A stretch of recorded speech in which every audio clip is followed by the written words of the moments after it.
Magandang gabi sa inyo mga ka-viewers. Nandito na naman po si Ero Talakay para po sa pagpapaliwanag, talakay po, tulong po sa matandang binata at matandang dalaga. Wala pong asawa hanggang sa pagtanda.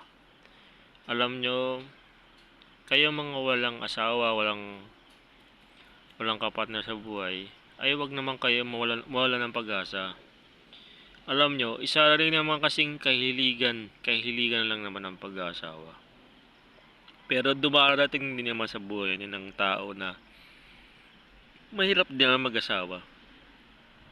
Darating talagang problema. Pero kailangan handa. Manalangin po talaga sa Panginoon para po makayanan po ang problema.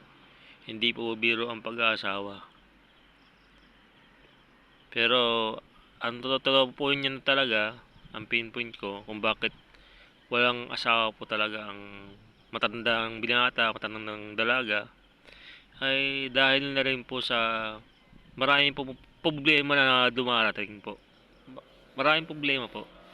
Kagaya po na mga may inggit po talaga na hindi po natin nakikita, hindi po natin namamalayan, mga hindi po nakikita kung bakit wala pong asawa, single po. Yun po yun.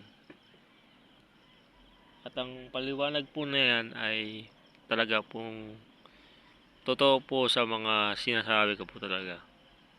Pero kung kayo naman ay matandang dalaga, matandang binata, ay wag nyo naman pong pilitin kung talagang nasa buhay niya talagang dalaga at binata. Marami pong mga way po dyan. Maraming way po dyan. Pero wala rin naman maibabalik sa single na babae at lalaki na pagkakaroon sila ng kapartner sa buhay ay talagang tanggapin na lang po talaga na single po talaga. Kasi lahat ng tao, maraming tao, hindi po lahat binibigyan ng pag-aasawa. Ang tanging isipin na lang po natin na may problema rin naman kasi darating talaga kung pag-aasawa. Hindi naman din po biro. Alam nyo, ang Panginoon kasi hindi naman po nagbibigay ng hindi po makakayanan na ng isang tao. Ganun po yun. Kaya yung iba ko, wala pong asawa, wala pong ano. Pero kung kayo ay nagdududa kung bakit wala pong asawa, wala kayong asawa, ang tanging isipin nyo na lang ay pagsubok lang din to. At saka may kanya-kanyang mission kasi ang tao kung bakit walang asawa. Example na lang din yung mga pare, wala pong asawa. Yun po yun. Yun na lang po. Siguro pag naisip nyo yun, lalawak po ang inyong isip. Talaga na walang asawa po talaga. Kung bakit walang asawa. Maraming way, maraming walang dahilan. Maraming may dahilan, maraming walang dahilan. Kung bakit walang asawa. Ganun po yun.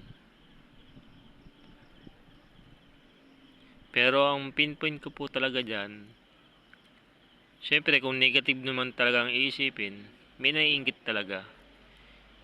May naiinggit talaga kung bakit wala kang asawa. Wala kang kapartner sa buhay. Meron naiinggit sa'yo. O kaya pinag-aagawan ka na hindi mo alam. Pero pinaglalaroan ka. Ganun yun. Ang para mapinpoint nyo, maisip nyo kung ano yung ibig ko sabihin, maaaring hindi nakikita po yun. Alam nyo na po yun. Yun po yun. Kaya magdasal po sa Panginoon para kung sakali makapag-asawa po,